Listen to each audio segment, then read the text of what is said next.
హల్లెలూయా, హల్లెలూయా. So ఈ దినాన్ని దేవుడు మనకు చక్కగా అద్భుత రీతిగా ఆయన మాట్లాడినట్టుగా మన హృదయాన్ని తెరిచి ఆయన వరకు తిప్పుదాం.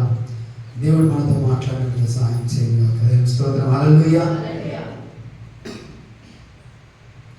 చూడండి, ఈ గతకాలం అంతా కూడా దేవుడు మనతో మాట్లాడుతూ వస్తున్నాడు. మరి సిలువలో దేవుని యొక్క శక్తిని మనం చూసాం. దేవుని స్తోత్రం. హల్లెలూయా. అలాగే ప్రార్థన శక్తి, ఆసక్తితో ప్రార్థన చేయగా దేవుడు చేసిన కార్యాలను మనం పోయిన వారం మనం ధ్యానం చేశాం. ఈ దినాన్ని దేవుడు మనతో ఆయన యొక్క ప్రభావాన్ని, ఆయన మహిమను మనతో కనపరిచినట్టుగా, ఆయన ఏమై ఉన్నాడో, ఆయన ఎలాంటి వాడు, మన కొరకు ఏం చేశాడో అనే విషయాన్ని మనం చూద్దాం. దేవుని స్తోత్రం. హల్లెలూయా. అందులో భాగంగా ఈ రోజు అంశం మన విమోచకుడు. దేవుని స్తోత్రం. హల్లెలూయా. విమోచకుడు అనండి. హల్లెలూయా.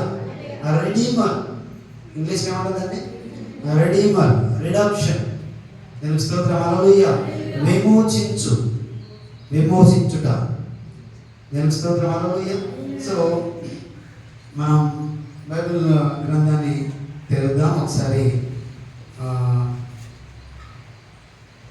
దేవుని స్తోత్రం. కీర్తన గ్రంథం 19వ అధ్యాయం 14వ వచనాన్ని మనం ధ్యానం చేద్దాం. కీర్తన గ్రంథం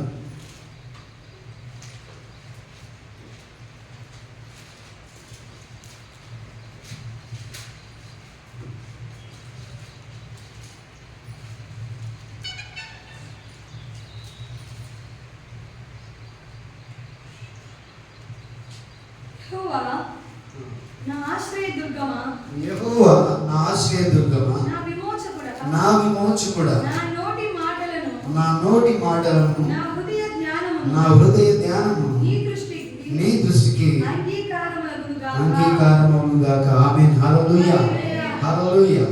యెహోవా నా ఆశ్రయదుర్గమా, నా విమోచకుడా. ఏమంటామా? నా విమోచకుడా. దేవుని స్తోత్రం. హల్లెలూయా. నా నోటి మాటలు నా హృదయ ధ్యానము నీ దృష్టికి అంగీకారములగును గాక. చూడండి, విమోచన చాలా ప్రాముఖ్యమైన విషయం. విమోచన ఎవరికి అవసరం అని మనం గమనిస్తే చాలా సందర్భాన్ని మనం గమనిస్తాం. విమోచన అని అంటే దాని అర్థం ఏంటంటే, విమోచకుడు లేదా విమోచన అంటే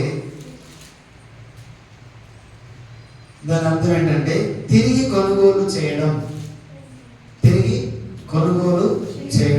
టు రీపర్చేస్, బై బ్యాక్ అని కూడా మనం చెప్పొచ్చు. దానికి స్తోత్రం. హల్లెలూయా. రీస్టోర్, ఇలాంటి చాలా సినోనిమ్స్ మన పదాలను మనం చూడొచ్చు. చూడండి, దేవుని స్తోత్రం. హల్లెలూయా. కొనబడిన దాన్ని క్రయం ఇచ్చి విడిపింప చేయవాడు. హల్లెలూయా. క్రయం ఇచ్చి విడిపింప చేయవాడు విమోచకుడు. హల్లెలూయా. యేసు మన విమోచకుడు. దేవుని స్తోత్రం. హల్లెలూయా.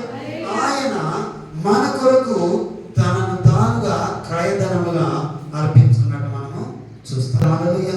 సో అందుకే మనం కీర్తన గ్రంథంలో మనం చూస్తాం, నా విమోచకుడా, నా ఆశ్రయ, సజీవుడైన దేవుడు. హల్లెలూయా. మన విమోచకుడు సజీవుడైన దేవుడై ఉన్నాడు. తర్వాత ఆయన భూమి మీద నిలుచునని నేను ఎరుగుదును అని యోబు గ్రంథంలో మనం చూస్తున్నాం. ఆయన విమోచకుడై ఉన్నాడు. దేవుని స్తోత్రం. హల్లెలూయా. విమోచించేవాడు అంటే విమోచన అని కూడా మనం చూస్తున్నాం నిర్వచనం. తిరిగి కొనుగోలు చేయడం లేదా బై బ్యాక్ అని, లేకపోతే రీస్టోర్, రీపర్చేస్ అనే మాటలు మనం చూస్తున్నాం. దాని అర్థం దేవుని స్తోత్రం. హల్లెలూయా. మనలను తిరిగి తనతో ఆయన కలుపుకోవడానికి, తిరిగి మళ్ళీ మనల్ని సంపాదించుకోవడానికి. దేవుని స్తోత్రం. హల్లెలూయా. నేను కోల్పోయిన దాన్ని ఆయన తిరిగి ఇవ్వడానికి ఆయన విమోచకుడుగా ఈ లోకానికి వచ్చాడు. దేవుని స్తోత్రం. హల్లెలూయా. విమోచకుడుగా ఆయన ఈ లోకానికి వచ్చాడు. చాలా గ్రంథాలు మనం చూస్తాం.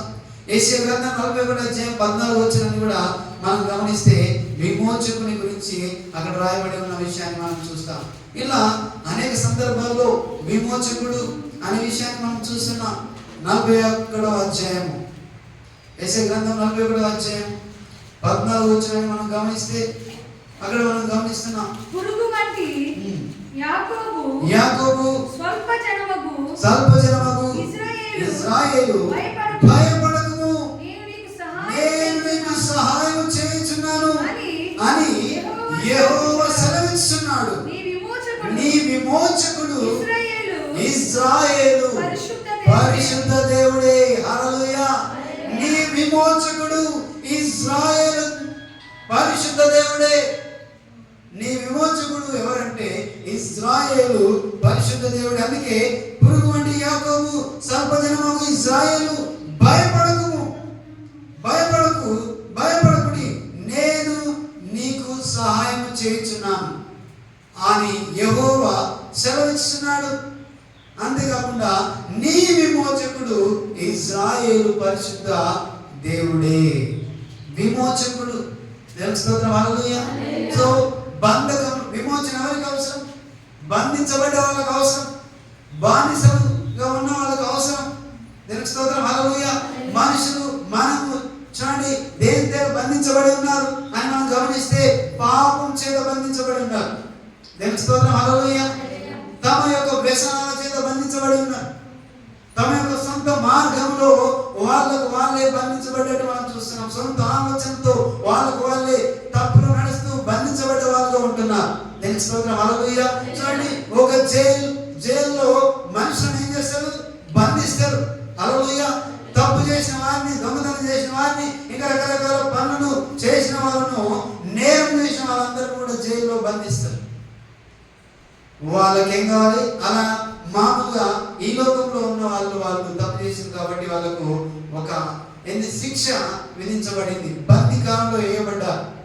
వాళ్ళు అనుకుంటారు అట్లా చేసిన వాళ్ళకి మాకేం కావాలి? విడుదల కావాలనుకుంటారు. అయ్యో కొందరు నేరం మోపకుండానే వాళ్ళు కొందరు బంధించబడి ఉంటారు, మాకు ఎవరు సాయం చేస్తారని కొందరు అనుకుంటారు. దేవుని స్తోత్రం. హల్లెలూయా. బంధింపబడ్డ వాళ్ళు. సో మనము చూడండి మామూలుగా అయితే అలాగ నేరం చేసిన వాళ్ళు ఈ లోకంలో ఒక జైల్లో బంధించబడతారు. కానీ మనం చూడండి నీవు మనము పాపము చేత, హల్లెలూయా, ఆత్మీయంగా మనం పాపము చేత, వ్యసనాల చేత, ఆ చెడు ఆలోచన చేత, చెడు చూపు చేత మనకు మనమే బంధించబడి ఉన్నాం. దేవుని స్తోత్రం. హల్లెలూయా. దానికి విడుదల అవసరం. ఇది ఈ లోక సంబంధమైనటువంటి తాత్కాలికమైన విడుదల. కానీ దేవుడు చూడండి పరమందున దేవుడు నీకు శాశ్వతమైన విడుదల ఇవ్వడానికి, హల్లెలూయా, నీకు శాశ్వతమైన ఆ యొక్క విమోచన ఇవ్వడానికి ఆయనే స్వయంగా ఈ లోకానికి దిగి వచ్చాడు. దేవుని స్తోత్రం. హల్లెలూయా. తన ప్రాణాన్ని పెట్టడానికి. దేవుని స్తోత్రం. హల్లెలూయా. విమోచకుడు అవసరం. చూడండి మనం గమనిస్తే ఈ వాక్యాన్ని మనం చూద్దాం ఒకసారి. మొదటి పేతురు పత్రిక మనం గమనిద్దాం. అంతకుముందు మార్కు సువార్త 10వ అధ్యాయం 14వ వచనాన్ని మనం గమనిస్తాం. మార్కు సువార్త 10వ అధ్యాయము 44వ వచనం నుంచి 45వ వచనాలు. 10వ అధ్యాయము ప్రముఖుడై ఉండగోరిన ఎడల వాడందరికి దాసుడై ఉండవలెను. మనిషి కుమారుడు పరిచారం చేయించుకొనుటకు రాలేడు గాని పరిచారం చేయుటకును అనేకులకు ప్రతిగా విమోచన క్రయధనముగా తన ప్రాణము ఇచ్చుటకు వచ్చెను. హల్లెలూయా. చప్పట్లు దేవుని నామమున మహిమపడతాం. హల్లెలూయా. చూడండి చాలా చక్కటి మాటలు దేవుని యొక్క వాక్కులో మనం చూస్తున్నాం. చూడండి ఏమని మనం గమనిస్తామంటే, మీలో ఎవడైనా ప్రముఖుడై ఉండే కోరిన ఎడల వాడు అందరికి దాసుడై ఉండవలెను.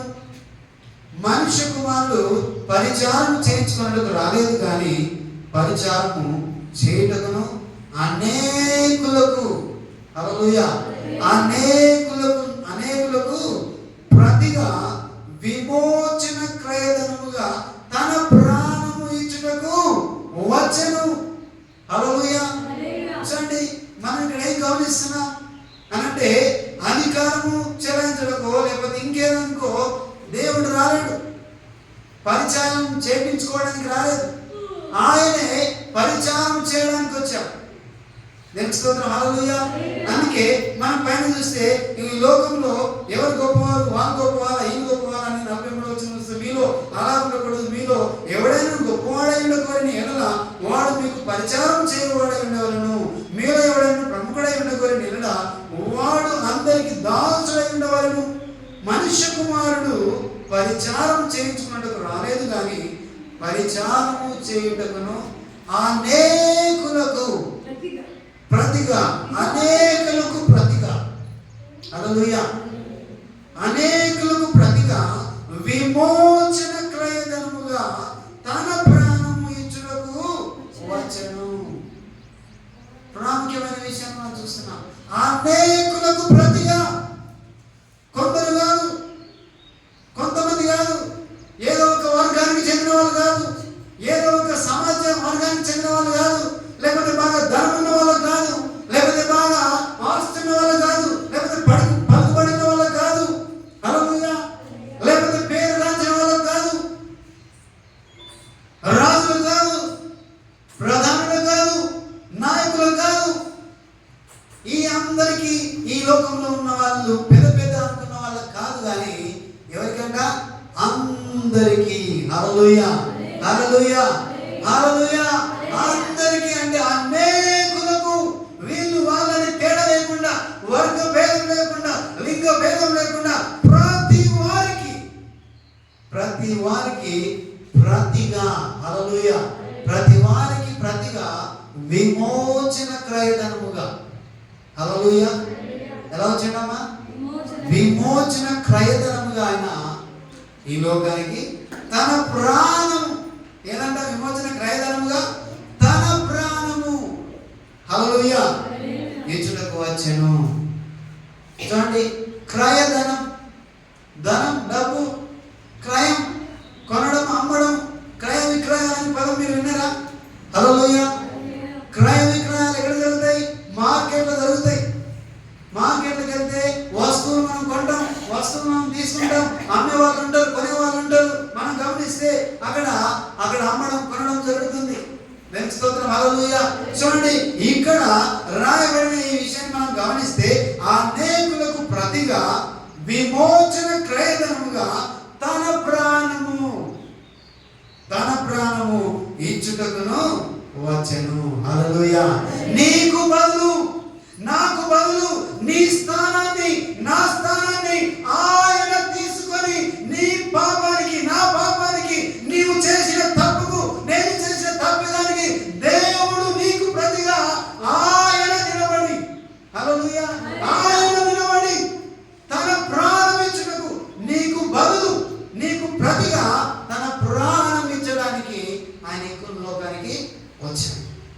నీవు మరణించవలసిన అవసరం ఉన్నది, నీవు బాధపడవలసిన అవసరం ఉన్నది, నీవు బాధించబడవలసిన అవసరం ఉన్నది. నీవు చేసిన తప్పిదాలకు, నేను చేసిన తప్పిదాలకు మనం నలగొట్టవలసిన అవసరం ఉన్నది. నీవు దెబ్బలు తినవలసిన అవసరం ఉన్నది, హల్లెలూయా. కానీ నీ తలపులకు ప్రతిగా నీవు దెబ్బలు తినవలసిన అవసరం ఉన్నది. ముళ్ళ కిరీటం నీకు పెట్టవలసిన అవసరం ఉన్నది.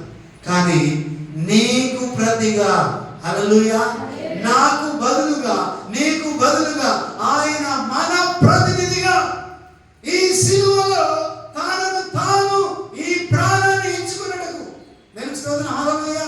నేను చేసిన తప్పిదానికి, నేను చేసిన పాపానికి, నేను చేసిన ఆ స్థితికి బదులుగా, హల్లెలూయా, నేను చేసిన పాపానికి బదులుగా, నీవు చేసిన పాపానికి బదులుగా తన ప్రాణాన్ని క్రయధనము ఇచ్చుటకు, ఒక వెల చెల్లించడానికి, ఒక అమూల్యమైన వెల చెల్లించడానికి, అమూల్యమైన వెల ఏంటి అంటే తన రక్తం ఇచ్చి, హల్లెలూయా, తన రక్తం ఇచ్చి నిన్ను కొనడానికి, నన్ను కొనడానికి, రీప్యాక్ చేయడానికి, రీపర్చేజ్ చేయడానికి, నీవు పోగొట్టుకున్నదాన్ని, నేను పోగొట్టుకున్నదాన్ని దేవుడు విమోచకుడుగా ఈ లోకానికి వచ్చాడు. దేవునికి స్తోత్రం, హల్లెలూయా. ఎందుకు వచ్చిండు ఆయన విమోచకుడుగా? విమోచన ఎవరికి అవసరం? బందీ కాలంలో ఉన్న వారికి అవసరం, బంధించబడిన వారికి అవసరం. ఆయన విమోచన అవసరం. చాలాసార్లు ఎన్ని రోజులు ఈ బతుకు అని మాట్లాడతారు కొందరు. కొన్ని పరిస్థితుల్లో, కొన్ని సందర్భాల్లో వాళ్ళకున్న కష్టాన్ని, వాళ్ళకున్న నష్టాన్ని చూస్తూ అయ్యో ఈ వ్యాధి ఎన్ని రోజులు భరించాలి, ఈ బాధను ఎన్ని రోజులు భరించాలి, నాకు ఇంకా విముక్తి లేదా, నాకు విమోచన లేదా, నాకు విడుదల లేదా, ఈ లాగిన బ్రతుకంతా ఈ బాధపడుతూనే జీవించాలా అని అనుకునే వాళ్ళు చాలా మంది ఉన్నారు. ఇదిగో నీకు కలిగింది అది నీకే గొప్పదిగా మారుతుంది, ఇంకొకరు కలిగింది ఇంకో వారికి గొప్పదిగా మారుతుంది. దాన్ని బట్టి వాళ్ళు ఎంతో బాధపడుతూ ఉంటారు. హల్లెలూయా. చూడండి, ఒక బెతెస్దా కోనేటి దగ్గర 38 సంవత్సరాల నుంచి పడి ఉన్న ఒక వ్యక్తి ఉన్నాడు. ఆ వ్యక్తికి విమోచన అవసరం, ఆ వ్యక్తికి విడుదల అవసరం. కానీ ఎవరు కూడా అతన్ని ఆ కోనేటిలో దేవదూత నీళ్లు కదిలించినప్పుడు వేయడానికి ఆయన ఎవరు కూడా సాయం చేయట్లేదు. హల్లెలూయా. రక్షకుడైన యేసయ్య ఆయన దగ్గరికి వెళ్ళిండు. 38 సంవత్సరాల నుంచి పడి ఉన్నాడు. అయ్యా నీ స్వస్థపరచబడుతున్నావు అంటే, అవును ప్రభువా, నాకు ఎవరు సాయం చేయట్లేదు. చూడండి, కోనేటి కన్ను మిన్నైన వాడు, హల్లెలూయా, కదిలే ఆ దైవమే అక్కడ దిగి వచ్చి అంటున్నాడు, నీవు స్వస్థపరచబడుతున్నావు అంటే, అవును ప్రభువా అని అంటే, వెంటనే ఆయనతో మాట్లాడుతున్నాడు, నీవు లేచి నీ పరిపెత్తుకొని నీవు నడిచి వెళ్ళు. హల్లెలూయా. విమోచన, విడుదల అవసరం ఆ వ్యక్తికి. ఆయన పడి ఉండుట, ఆ స్థితిని చూసిన దేవుడు ఆయనతో మాట్లాడుతున్నాడు, నీవు నడిచి వెళ్ళు. దేవుని స్తోత్రం. హల్లెలూయా. మన స్థితి, నీ పరిస్థితి, నీవెక్కడ పడి ఉన్నావు? పాపంలో పడి ఉన్నావా? శాపంలో నిలిచి ఉన్నావా? ఇంకా అబద్ధంలో జీవిస్తున్నావా? భ్రమలో బ్రతుకుతున్నావా? ఎలాంటి పరిస్థితిలో నీవు నేనున్నావు? ఇదిగో పైకి బాగానే కనబడుతున్నాం, పైకి మంచిగా ఉంటాం, కానీ మనకు అనేక బంధకాల చేత, హల్లెలూయా, అనేక రకాల వ్యసనాల చేత మనకు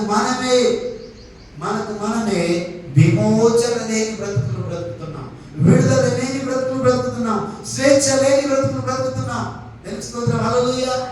సో దేవుడు ఈ లోకంలో ఉన్నప్పుడు ఆయన ఈ లోక అనుసారమైనటువంటి విడుదల ఇచ్చాడు. శారీరకమైనటువంటి అనారోగ్యం ఉన్నప్పుడు ఆ అనారోగ్యాన్ని తీసివేసి విడుదల ఇచ్చాడు, విమోచన ఇచ్చాడు. దేవుని స్తోత్రం. హల్లెలూయా. గుడ్డివారు నడిచారు, గుడ్డివారు చూశారు. ఆయన ఆ విధంగా ఆయన అక్కడ ఉన్న వాళ్ళకి విడుదల ఇచ్చిండు ఈ లోకం అంటున్నప్పుడు. ఆ తర్వాత మనకి ఈ లోకానుసారంగా ఇటర్నల్ లైఫ్ అంటే పర సంబంధమైన జీవితం.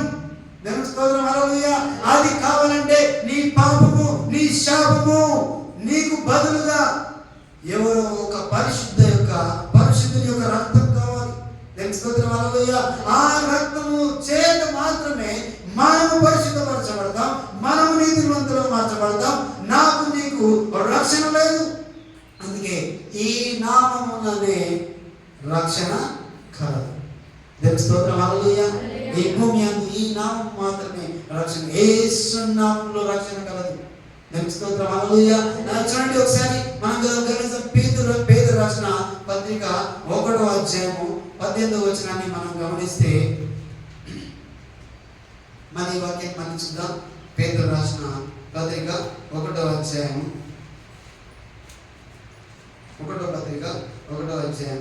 18వ వచనాన్ని మనం చూద్దాం. పితృపారంపర్యమైన మీ వ్యర్థ ప్రవర్తనను విడిచిపెట్టినట్లుగా వెండి బంగారముల వంటి క్షయ వస్తువుల చేత మీరు విమోచింపబడలేదు గాని. హల్లెలూయా. హల్లెలూయా. ఏమన్నాడమ్మా? దేవుని స్తోత్రం. హల్లెలూయా. సో పితృపారంపర్యమైన మీ వ్యర్థ ప్రవర్తనను విడిచిపెట్టినట్లుగా వెండి బంగారముల వంటి క్షయ వస్తువుల చేత మీరు విమోచించబడలేదు గాని అమూల్యమైన రక్తము చేత, అనగా నిర్దోషమును నిష్కలంకమునకు గొర్రె పిల్ల వంటి క్రీస్తు రక్తము చేత, హల్లెలూయా, విమోచింపబడితిరని మీరెరుగుదురు కదా. హల్లెలూయా. అమూల్యమైనది,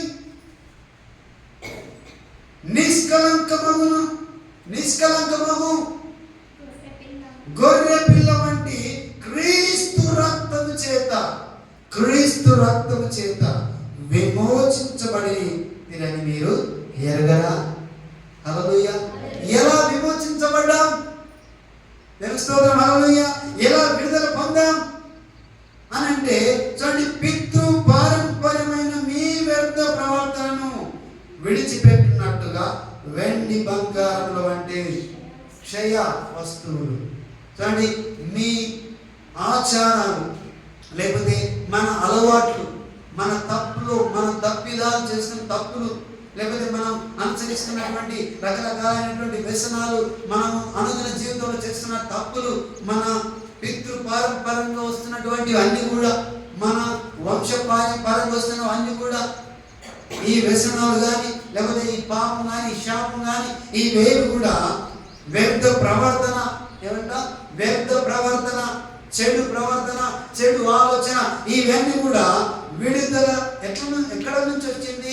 ఏమన్నాడు? వెండి ఇచ్చి నీకు హల్లెలూయా. ఏం జరిగిందమ్మా? చూడండి, గమనించండి. ఇక్కడ మనము ఒకవేళ విమోచన డబ్బులతో వస్తే అర్థం చేసుకోవాలి. ఒకవేళ విమోచన మనీతో వస్తే హల్లెలూయా.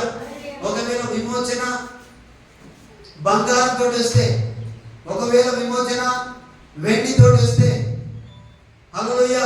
ఒకవేళ విమోచన పలుకుబడితో వస్తే, ఒకవేళ విమోచన బాగా ధనం ఉన్న వ్యక్తితో వస్తే, వ్యక్తులు అయ్యుండి వస్తే, అలాంటప్పుడు ఎవరికి విమోచన రాకుండా ఉండేది?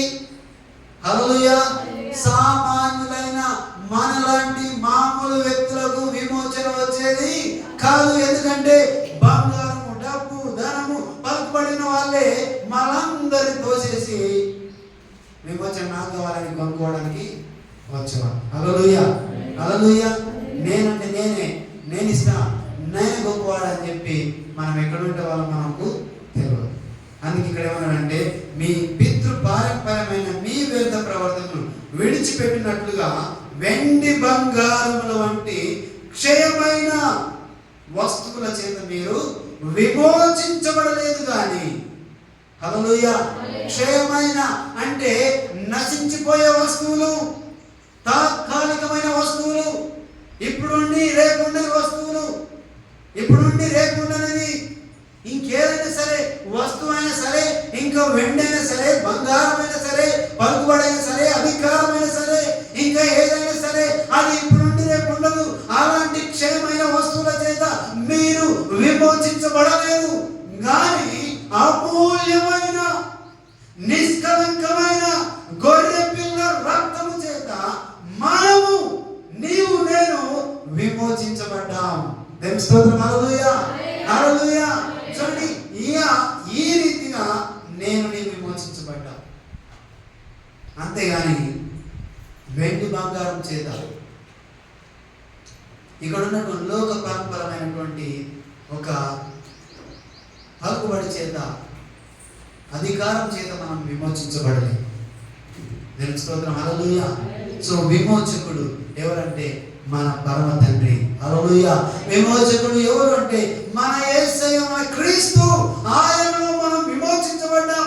ఆయన మన కొరకు తనగా ఇచ్చుకొనుటకు క్రయధనముగా హల్లెలూయా వెల చెల్లించడానికి ఆయన నీ కొరకు నా కొరకు ఈ లోకానికి తనను తాను తగ్గించుకొని వచ్చాడు రీపర్చేజ్ చేయడానికి. చూడండి, ఒకప్పుడు బానిసలుగా అమ్మేవాళ్ళు, జనాలు మనుషులను అమ్మేవాళ్ళు. బానిసత్వంలో అమ్ముకోవడం, కొనుక్కోవడం ఉండేది. బానిసను కొనుక్కోవాలంటే వాడు ఏం చేయమంటే అదే చేయాలి, కూర్చోమంటే కూర్చోవాలి, లేవమంటే లేవాలి, ఇంకా ఏ పని చెప్తే అది మాట్లాడకుండా పని చేయాలి. లేదంటే బానిసలకు చిత్రహింసలు పెట్టేవాళ్ళు, లేకపోతే వాళ్ళను హింసించేవాళ్ళు, రకరకాల కొట్టేవాళ్ళు, ఇంకా అన్నీ కూడా ఉంటాయి. అలాగా బానిసలుగా కొనుక్కొని వారిని ఇష్టానుసారంగా ఉపయోగించుకునేటటువంటి ఒక చరిత్ర పూర్వకాలంలో ఉండింది. హల్లెలూయా. సో అలాగా బానిసను కొనుక్కొని తన ఇష్టానుసారంగా చేసేవారు. చూడండి, అలాగా చిత్రహింసలు పెట్టి వారిని ఇష్టానుసారంగా వాడుకోవడానికి అలాగా కొనుక్కునేవారు బానిసలను. స్లేవ్స్ అనేవారు. వెట్టి చాకరీ చేయించేవారు. సో ఇలాగా వేల లేకుండా ఇష్టానుసారంగా ఏమి ఇవ్వకుండా వాళ్ళను వెట్టి చాకరీ చేయించేవారు. సో ఇది బానిసత్వంలో జనములు నలగొట్టేబడేవారు, హింసించబడేవారు, రోధించేవాళ్ళు, ఏడ్చేవాళ్ళు, కష్టం అనుభవించేవాళ్ళు, ఎంతో వేదతో ఉండేవాళ్ళు. అలాగే చూడండి, మనం చూస్తే ఇక్కడ మనం మోసే కాలంలో ఇశ్రాయేలు ప్రజలు బానిసత్వంలో ఉండినారు. హల్లెలూయా. వారిని విడిపించడానికి మోసేను దేవుడు ఏర్పాటు చేసుకొని మోసేతో మాట్లాడి, ఇదిగో నా ప్రజలు, నేను వాళ్ళ మూలుగును విన్నాను, వాళ్ళు ఎంతో పేరుతో ఉన్నారు, వాళ్ళు ఎంతో హింస గురవుతున్నారు, కాబట్టి వారిని విడిపించడానికి నిన్ను నేను ఏర్పాటు చేసుకున్నానని చెప్తే అని అంటే నేను వెళ్ళలేదు ప్రభు, నేను నత్తివాడు నదేదని చెప్తే మాట ఇచ్చేవాడు నేనే అని చెప్పి మోసేని పంపిస్తాడు. ఇశ్రాయేలు వారిని ఐగుప్తు దేశం నుంచి, ఆ బానిసత్వం నుంచి విడిపించడానికి. నేను స్తోత్రం. హల్లెలూయా. ఇది ఈ లోకంలో తన ప్రజలను విడిపించడానికి ఒక నాయకుని ఆయన ఏర్పాటు చేసినట్టు చూస్తున్నా. బానిసలకు విమోచన కావాలి. హల్లెలూయా. ఆ రోజుల్లో ఇశ్రాయేలు వాళ్ళు ఎక్కడ బానిసలుగా ఉన్నారంటే ఈ ఐగుప్తు దేశంలో బానిసలుగా ఉన్నారు. ఆ రాజు చేతి కింద వాళ్ళ చిత్రహింసలు పెడుతూ వాళ్ళ యొక్క పనులలో, వాళ్ళ యొక్క రకరకాల కట్టడాల్లో, వ్యవసాయ క్షేత్రాల్లో, పెద్ద పెద్ద గోపురాలు కట్టడంలో వాళ్ళను పనివారిగా వాళ్ళు ఉపయోగించుకుంటున్నారు. ఎంతో వేదతో వాళ్ళు ఉన్నారు. అలాంటి సందర్భంలో దేవుడు వారి మూలుగులను చూసి వారి కొరకు మోసేను ఏర్పాటు చేసి వారిని ఆయన నాయకత్వంలో వారిని నడిపించడానికి ప్రయత్నం జరిగింది. దేవుని స్తోత్రం. హల్లెలూయా. బానిసత్వం, స్లేవ్స్, కొనేవాళ్ళు. చూడండి, ఈ రోజు నీ విమోచకుడు, నా విమోచకుడు అలాగా కొని మిమ్మల్ని చిత్రహింసలు పెట్టడానికి, నన్ను చిత్రహింసలు పెట్టడానికి, మనల్ని బానిసలు చేయడానికి, లేకపోతే దేనికో బంధించి మనల్ని అలాగా చేయడానికి కాదు ఆయన కొనడం. హల్లెలూయా. ఆయన నిన్ను నన్ను కొనడానికి ఎందుకు వచ్చినంటే నిన్ను పాప విముక్తిగా చేయడానికి, నిన్ను కష్టం నుంచి, నష్టం నుంచి, నీవు పడుతున్న బాధ నుంచి, నీవు పడుతున్న వ్యసనం నుంచి నిన్ను బయటికి తీసుకొచ్చి నీకు స్వేచ్ఛ ఇవ్వడానికి, ఆయన నిన్ను విమోచించడానికి తన ప్రాణాన్ని ఇచ్చుకున్నాడు. హల్లెలూయా. క్రయధనముగా తన ప్రాణాన్ని పెట్టడం జరిగింది. ఎందుకంటే నిన్ను ప్రేమిస్తున్నాడు కాబట్టి. హల్లెలూయా. ఎందుకు? నిన్ను ప్రేమిస్తున్నాడు కాబట్టి తన ప్రాణాన్ని ఇవ్వడం జరిగింది. దేవుని స్తోత్రం. హల్లెలూయా. సో కాబట్టి మనం గమనిస్తే ఆయన చిత్రహింసలు పెట్టడానికో, లేకపోతే నిన్ను ఏదో వాడుకోవడానికో, లేకపోతే నీ మీద భారం మోయడానికో, భారం మోపడానికో, లేకపోతే ఏదో అనుకో నిన్ను కొనడానికి కాదు, ఏదో అనుకో నిన్ను విమోచించడానికి ఆయన రాలేదు. నిన్ను ఎందుకు విమోచించడానికి వచ్చిందంటే మునుపు ఏదైతే వైభవం ఇచ్చిండో, ఏదైతే తన కుమారుడుగా, తన కుమార్తెగా స్వేచ్ఛతో, ఆనందంతో, సంతోషంతో ఆయనతో మనం గడిపే ఒక అవకాశం మనకు ఇచ్చిన తర్వాత మనము ఒక పాపంలో ఆదాము తర్వాత అందరికి ప్రాప్తించింది పాపం. ఆ పాపాన్ని తిరిగి తీసివేయడానికి ఆయనే విమోచకుడుగా ఈ లోకానికి వచ్చి మళ్ళీ తనతో పాటుగా నిన్ను ఆయన చేర్చుకోవడానికి, ఆ సంతోషం ఇవ్వడానికి, ఆ ఆనందం ఇవ్వడానికి, ఆ అధికారం ఇవ్వడానికి, నిన్ను ఆయన విమోచించడానికి తన ప్రాణాన్ని క్రయధనం ఇవ్వడానికి వచ్చింది. హల్లెలూయా. అందుకే క్రీస్తు ఈ లోకంలో నలగొట్టబడ్డాడు, శిలువలో నలగొట్టబడ్డాడు. తన రక్తం కార్చి ప్రాణం, తన రక్తమే ప్రాణం, ప్రతి పాపాన్ని కడిగివేయడానికి తన ప్రాణాన్ని పెట్టి ఇగో రక్తం చిందించినట్టు మనం చూస్తున్నాం. అందుకే ఏ రక్తం అది? నిష్కలమైన, హల్లెలూయా, అమూల్యమైన, నిష్కలమైన రక్తం, అమూల్యమైన రక్తం. ఇదో గొర్రె పిల్ల రక్తం. హల్లెలూయా. నిన్ను విమోచించడానికి ఆయన రక్తం చెల్లించవలసిన అవసరం ఉన్నది. ఆ రక్తం ఎలాంటిది? పరిశుద్ధిని రక్తం, నిష్కలమైన రక్తం, ప్రతి పాపాన్ని కడిగి వేయడానికి. అందుకే మనం చూస్తున్నాం, ఇంతకుముందు మార్కు సువార్తలో మనం గమనించినాం. ఇదండి పేతురులో మనం గమనించామనంటే అనేకులకు ప్రతిగా. ఎవరికమ్మా? అనేకులకు ప్రతిగా. కొంతమందికి కాదు, కొంత వర్గానికి కాదు. దేవుని స్తోత్రం. హల్లెలూయా. యేసే దేవుడని ఒప్పుకున్న ప్రతి వానికి, హల్లెలూయా, ఒప్పుకున్న ప్రతి వానికి ఆయన విమోచన ఇచ్చి తన ప్రాణాన్ని ఆయన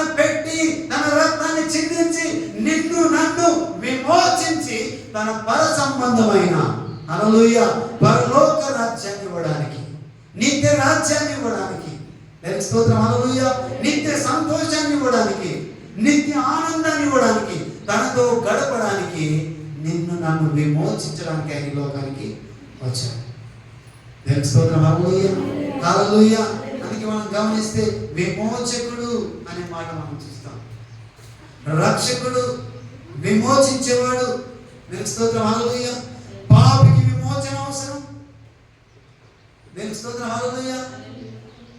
చాలా సందర్భాల్లో మనం ఎలా ఉన్నామంటే మనకు మనమే బంధింపబడ్డవారుగా, మనకు మనమే బంధింపబడ్డవారుగా, మనకు మనమే శాపాన్ని తెచ్చుకునేవారుగా, దేవుని స్తోత్రం హల్లెలూయా, పాపంలో ఉండేవారుగా ఉంటున్నా. అందుకే అక్కడ రాయబడింది ఎఫెసీయులకు రాసిన పత్రికలో ఏమని రాయబడింది అంటే 2వ అధ్యాయం మనం గమనిస్తాం. మనం ఇంకా పాపులుగా ఉండగానే అనే మాట మనం గమనిస్తాం. ఎఫెసీయులకు రాసిన పత్రిక, దేవుని స్తోత్రం హల్లెలూయా,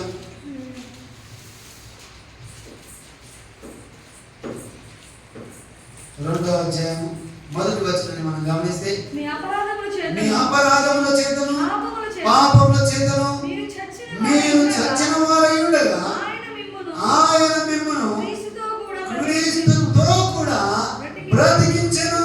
హల్లెలూయా. క్రీస్తుతో కూడా ఆయన మనలను బ్రతికించెను. మనం ఎట్లున్నామంట? మీ అపరాధముల చేతను పాపముల చేతను మీరు చచ్చిన వారై ఉండగా. హల్లెలూయా.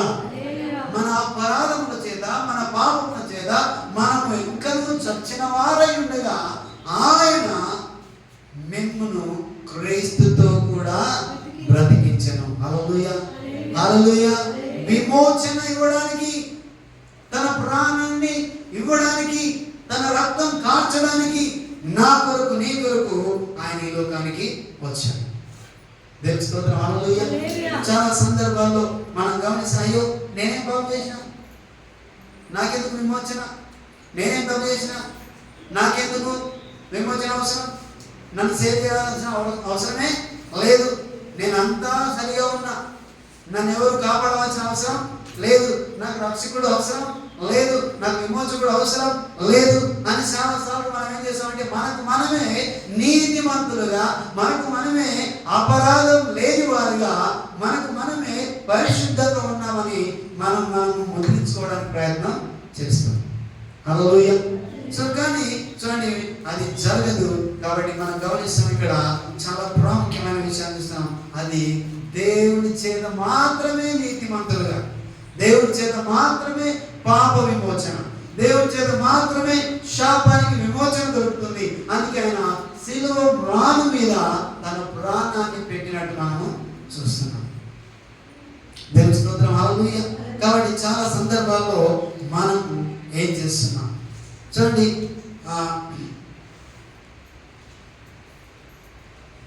మనం గమనిస్తున్న అంశాన్ని మనం చూస్తే యెషయా గ్రంథం 44వ అధ్యాయం 22వ వచనాన్ని మనం గమనిస్తే, తర్వాత ఇంకోటి ఆ వాక్యం కన్నా ముందు కొరింథీయులకు రాసిన పత్రిక 6వ అధ్యాయము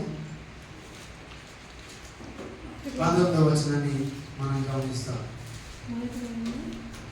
కొరింథీయులకు 6వ అధ్యాయము, మీ దేహము దేవుని వలన మీకు అనుగ్రహింపబడింది, మీలోనున్న పరిశుద్ధాత్మకు ఆలయమై ఉన్నదని మీరు ఎరుగురా. మీరు మీ సొత్తు కారు, విలువ పెట్టి కొనబడిన వారు గనుక మీ దేహముతో దేవుని మహిమపరచండి. దేవుని స్తోత్రం హల్లెలూయా. మీరు మీ సొత్తు కారు, మీరు విలువ పెట్టి కొనబడ్డవాళ్ళు. ఏ విలువ అంటే ఎందుకు చెప్పుకున్నాం? వెండి బంగారములు కాదు, క్షయమైన వస్తువులను పెట్టి కొనలేదు ఆయన. హల్లెలూయా. లేకపోతే ఏదో ఇంకా మేక రక్తమో, గొర్రె రక్తమో, లేకపోతే దూడ రక్తమో, ఎద్దు రక్తమో ఇలాంటి వాటిని ఇచ్చి ఆయన మనల్ని విమోచించలేదు. స్వయంగా తన అమూల్యమైన రక్తం, తన నిష్కలమైన రక్తం ఆయన నీ కొరకు నా కొరకు శిలువలో ధారపోశాడు. దేవుని స్తోత్రం హల్లెలూయా. అందుకే నేను నీవు విమోచించబడ్డాం, మనము విమోచించబడ్డాం. మనకు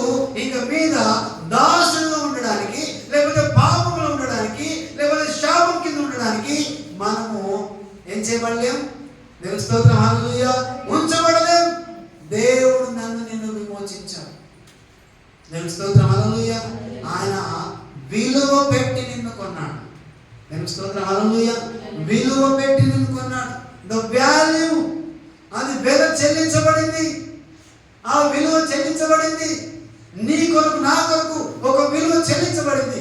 ఆ విలువ ఏంటంటే ఎంత అంటే తన ప్రాణమంతా. హల్లెలూయా. ఎంతమ్మా? తన ప్రాణమంతా విలువ నీ కొరకు చెల్లించబడింది. ఎందుకు నీ కొరకు ఆ విలువ చెల్లించబడింది? ఎందుకు నీవు అంత ప్రాముఖ్యమైన వాడు? ఎందుకు నీవు అంత ప్రాముఖ్యమైన దానివి? నీవెందుకు ఆయనకు అంత అమూల్యమైన వాడు అంటే తన పోలికలో నిన్ను తయారు చేసుకొని తన కుమారుడుగా, తన కుమారుడే ఒక స్థానం ఆయన నీకు ఇచ్చాడు కాబట్టి. దేవుని స్తోత్రం, హల్లెలూయా. అందుకే నిన్ను ఆయన ప్రేమిస్తున్నాడు. దేవుని స్తోత్రం, హల్లెలూయా. అందుకే నిన్ను ఆయన ప్రేమిస్తున్నాడు. తన కుమార్తె, తన కుమారుడు నలగొట్టబడకూడదు, పాపంలో ఉండకూడదు, శాపంలో ఉండకూడదు. ఇదిగో ఈ శాపమైన అధికారం కింద, ఈ పాపమైన అధికారం కింద వాళ్ళు ఉండకూడదు. వాళ్ళు స్వేచ్ఛగా జీవించాలి, వాళ్ళు జీవంతో జీవించాలి, వాళ్ళు సజీవంగా ఉండాలి, వాళ్ళు సంతోషంతో ఉండాలనే ఉద్దేశం దేవునికి ఉన్నది.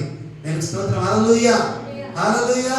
విలువ పెట్టి కొనబడ్డాం, వెల చెల్లించబడింది. దేవుని స్తోత్రం, హల్లెలూయా. ఆ విలువ తన ప్రాణం, క్రయధనాన్ని ప్రాణం పెట్టాడు. దేవుని స్తోత్రం, హల్లెలూయా. చూడండి, చాలాసార్లు మన జీవితాలు ఇంకా పాపంతో ఉన్నప్పుడే, ఇంకా శాపంతో ఉన్నప్పుడే క్రీస్తుతో కూడా మనల్ని ఆయన బ్రతికించాను అనే విషయాన్ని మనం చూస్తున్నాం. చాలా సందర్భాల్లో ఈ మాటలు మనం చూస్తాం. అందుకే మనం ఎవరికి విమోచన అవసరం అంటే బంధకంలో ఉన్నవారికి, పాపంలో ఉన్నవారికి, శాపంలో ఉన్నవారికి, బందికారంలో ఉన్నవారికి, బంధించబడ్డ వారికి. దేవుని స్తోత్రం, హల్లెలూయా. సాతాను యొక్క బంధకారంలో ఉన్నవారు దేవుని విమోచన అవసరం. ఆ విమోచన ఎలా వస్తుందంటే దేవుని ద్వారా మాత్రమే వస్తుంది. ఆయన మాత్రమే మనకు విమోచన ఇచ్చేవాడై ఉన్నాడు. దేవుని స్తోత్రం, హల్లెలూయా. సో తీతుకు రాసిన పత్రిక 2వ అధ్యాయం 14వ వచనాన్ని మనం ఒకసారి గమనిస్తాం. దేవుని స్తోత్రం, హల్లెలూయా.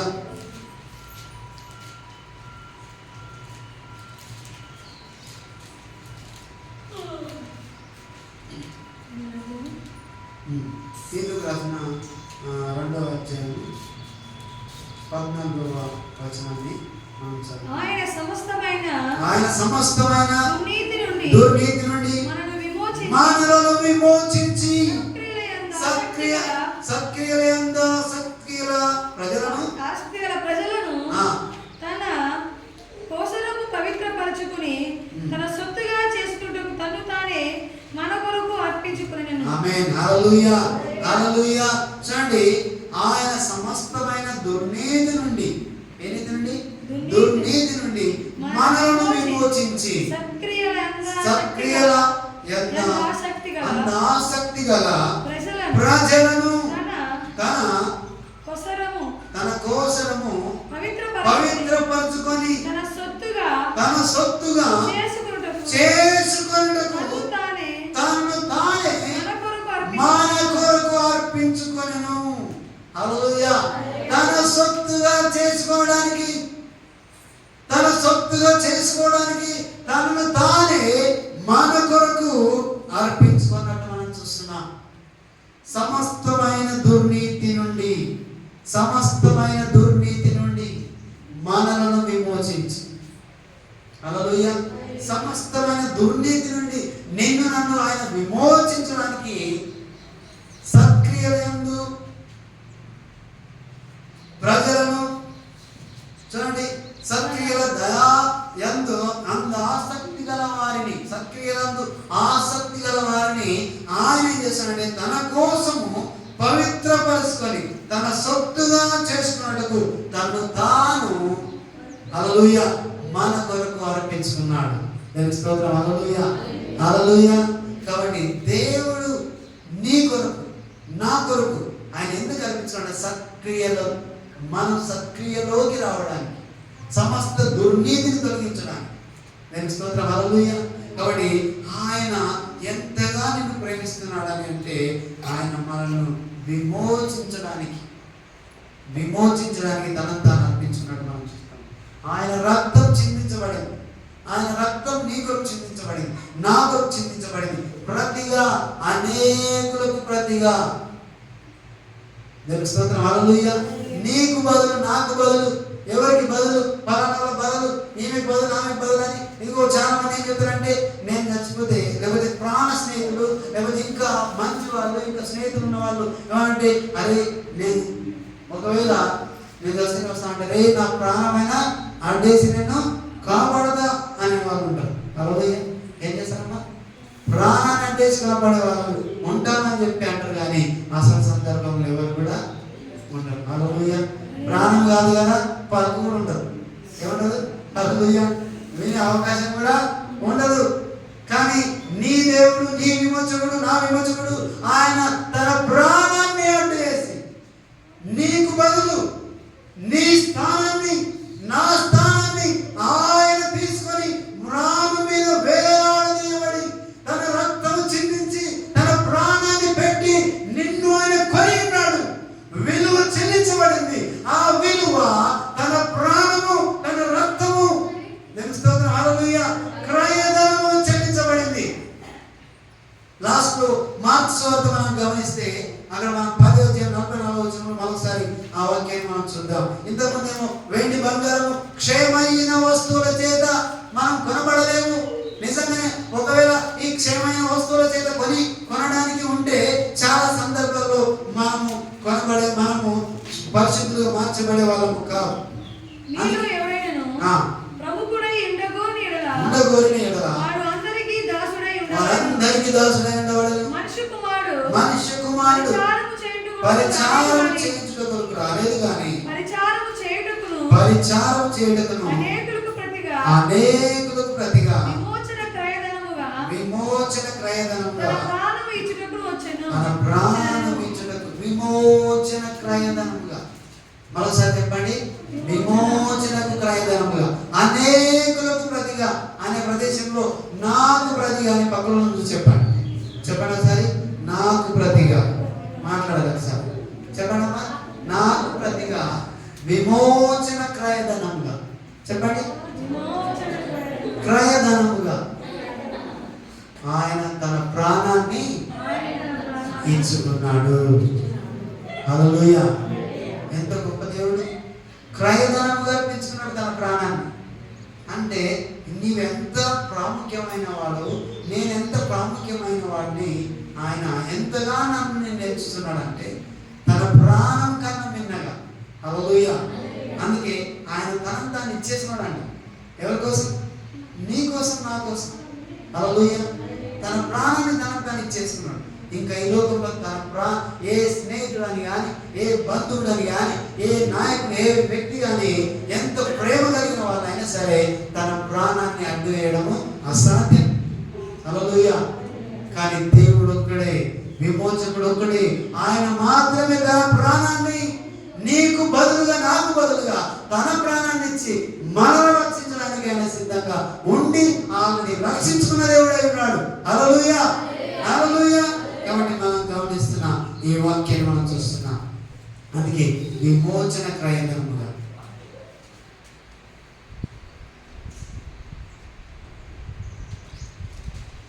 మనం చూస్తాం.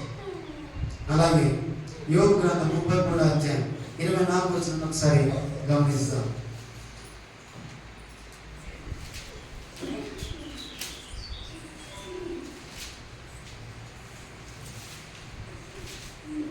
దేవుని స్తోత్రం, హల్లెలూయా, హల్లెలూయా.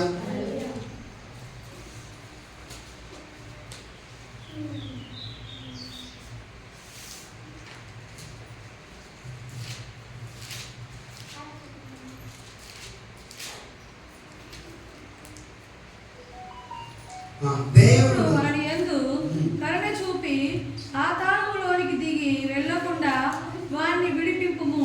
ప్రాయశ్చిత్తము నాకు దొరికినని సెలవిచ్చెను.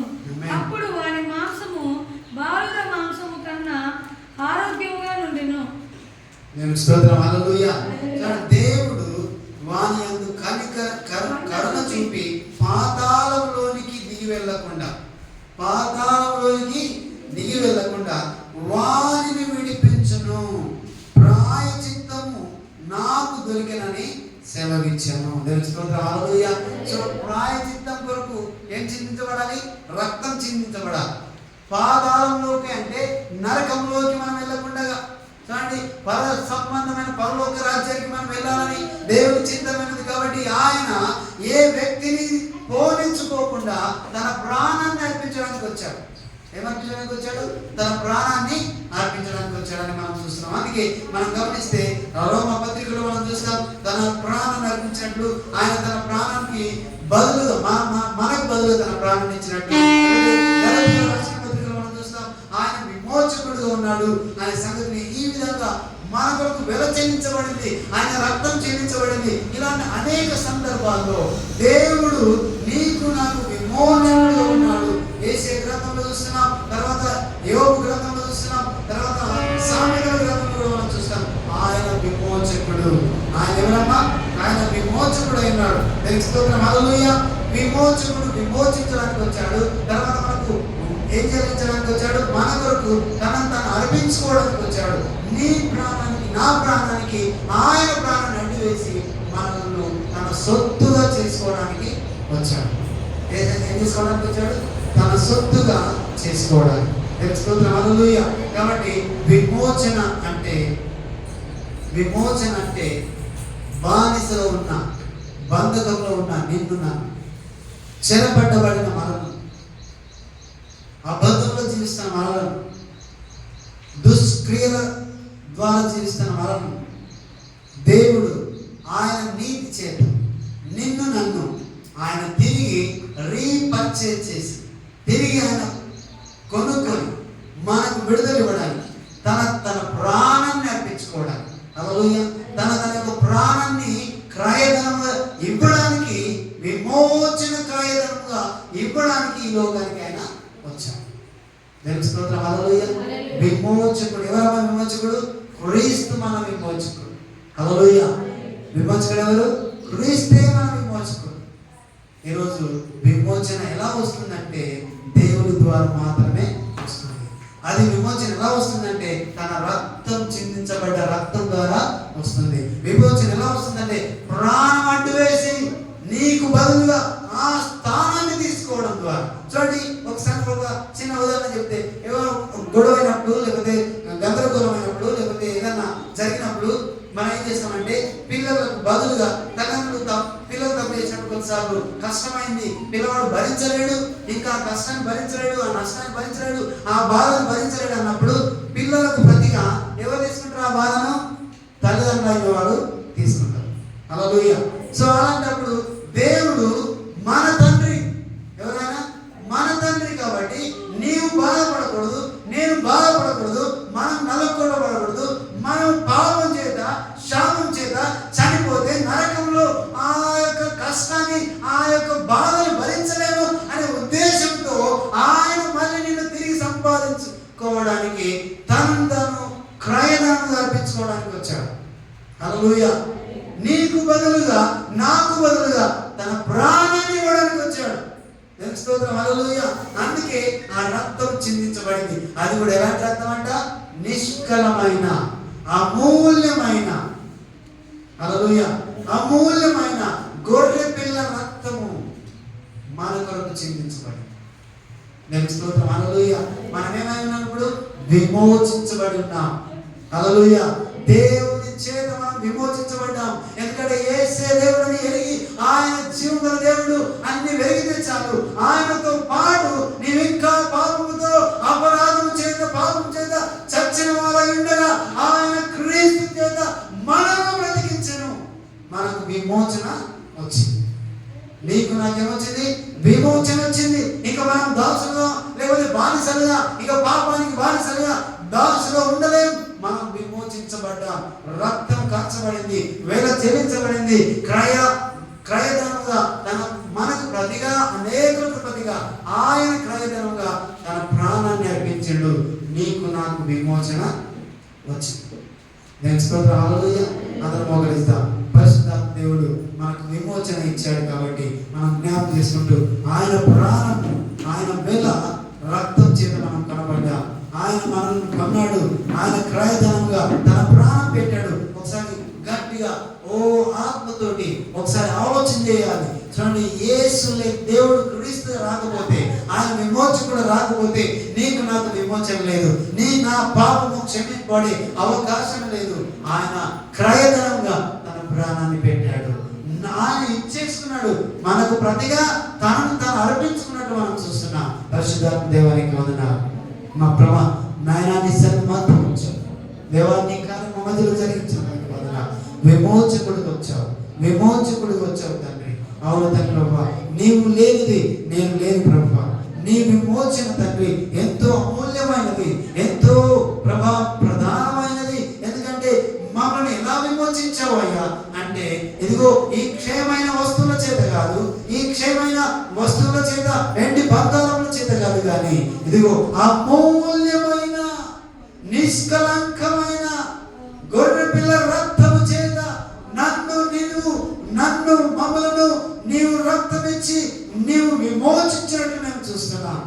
అవునయ్యా, మేము విమోచించబడ్డాం, మేము విడుదల పొందుకున్నాం, మేము బానిసలుగా కాముతాం అయ్యా. మేము సజీవులుగా ఉన్నాం, నీ కుమారులుగా, నీ కుమార్తెగా మేము జీవించడానికి మమ్మల్ని విమోచించుకున్నావు. నీ సొత్తుగా మమ్మల్ని ఎంచి మమ్మల్ని విమోచించుకున్నావు తండ్రి.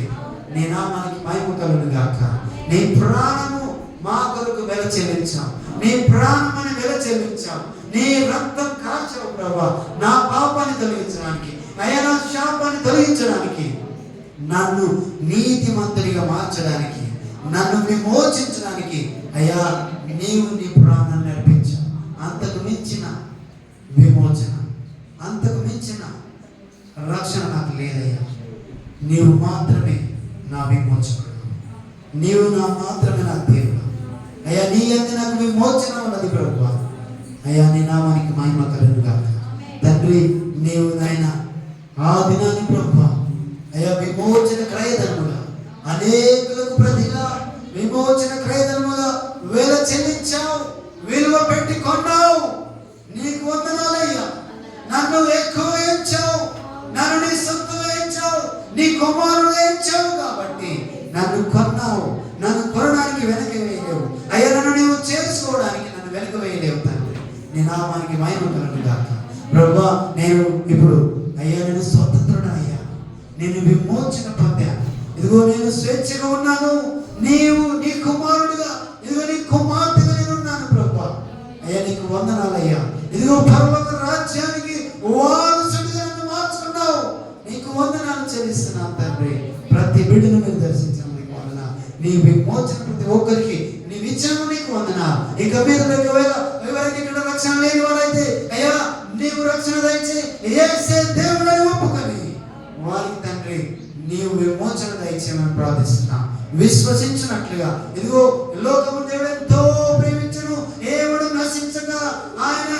నశించక నిత్య జీవం ఇవ్వడానికి తన కుమారుని అనుగ్రహించాడు. మనం ఆయన విశ్వాసం ఉంచితే చాలు, నశించక మనం నిత్య జీవంలోనికి మనం వెళ్ళడానికి ఆయన విశ్వాసం ఉంచితే చాలు. పరిశుద్ధాత్మ దేవునికి వందనాలు. ప్రతి బిడ్డను ప్రభు నీవు స్వీకరించండి. ఒకవేళ తండ్రి వాళ్ళు ప్రభు రక్షణ లేకపోతే, వాళ్ళు విమోచన లేకపోతే, వారు దేని చేత బంధించబడి ఉన్నారు అయ్యా, వ్యసనముల చేత బంధించబడి, ఇదిగో కట్ల చేత బంధించబడి, ఇదిగో ఈ లోక పాపం చేత బంధించబడి, అయ్యా వారి యొక్క ఆలోచన చేత బంధించబడినట్లయితే యేసు నామములో ప్రభు నీ ద్వారా వాళ్ళు విమోచించబడినట్టుగా, ప్రభు మా కొరకు రక్తాన్ని కాచినట్టుగా మేము చూస్తున్నాం ప్రభు. మమ్మల్ని క్షమించి తండ్రి ఈ దినం ప్రభా నేను విమోచించబడా, నీ రక్తాన్ని ప్రభా నా కొరకు కాచావని నమ్ముతున్నాను అయ్యా. మా కొరకు నాయన నీ ప్రాణాన్ని అయ్యా ఇచ్చావని నమ్ముతున్నాను ప్రభా. అవునయ్యా, నీవే నా దేవుడు, నీవే నా రక్షకుడు, నీవే నన్ను విమోచించే క్రీస్తు అయినావు తండ్రి. నీకు వందనాలు. నేను చచ్చిన వారిగా ఉన్నప్పుడే అయ్యా, ఇంకా పాపం చేత శాపం చేత చచ్చిన వారిగా ఉన్నప్పుడే నన్ను నీవు క్రీస్తుతో నన్ను బ్రతికించావు అయ్యా. ఏమి ఇచ్చి నేను రుణం తీర్చుకోలేను ప్రభా. అవును తండ్రి, ఒకవేళ ఇంకా రకరకాలుగా చెల్లించే అవసరం ఉంటే నేను విమోచించబడేవాడిని కాదు, నేను విమోచించబడేదాన్ని కాదు. ఎందుకంటే నా దగ్గర అంత విలువైన డబ్బు లేదు, అంత విలువైన వస్తువులు లేవు, క్షయమైన వస్తువుల చేత నన్ను కొనలేదు. ఇది అమూల్యమైన రక్తము చేత నన్ను అయ్యా నీవు కొన్నావు. నీకు వందనాలయ్యా, నీకు మహిమ తండ్రి, నీకే ఘనత ప్రభువా. అవునయ్యా, నన్ను ఎన్నిక లేదు నన్ను ప్రభువా, నీవు నాకు ప్రభువా నీ కుమారుడుగా, నీ కుమార్తెగా, నీ సొత్తుగా నన్ను చేసుకున్నావు. నన్ను విమోచించడానికి వచ్చావయ్యా, నీ ప్రాణాన్ని పెట్టావు తండ్రి, నీకు వందనాలయ్యా. అవును ప్రభువా, నీ చిత్తం నా జీవితంలో జరుగును గాక, నీ కార్యం మా మధ్యలో జరుగును గాక. నీ సొత్తుగా నేను ఉండడానికి ఈ రోజు నేను నిశ్చయించుకున్నాను ప్రభువా. ఇదిగో ఇక మీద నేను బానిస బ్రతకూడదు, ఇక మీద శాపం అనే బ్రతుకులో పాపం అనే బ్రతుకులు ఉండకూడదు. ఇదిగో నేను విమోచించబడ్డాను, ఇదిగో నేను నీ సొత్తుగా నేను బ్రతుకుతాను, నీ కుమారుడుగా నీ కుమార్తెగా నేను బ్రతుకుతాను ప్రభువా. నీకు వందనాలు. నీ నామానికి మహిమ కలుగును గాక. ప్రతి బిడ్డను దర్శించిన మహిమ పొందమని యేసు సర్వశక్తి గల నామంలో నా విమోచకుడు నీవే అని నమ్మి స్తుతించి ప్రభువా మేము విడుదల పొందుకున్నామని నమ్మి ప్రార్థిస్తున్నాము తండ్రి. Amen. Amen. Praise the Lord. అలాగే మనము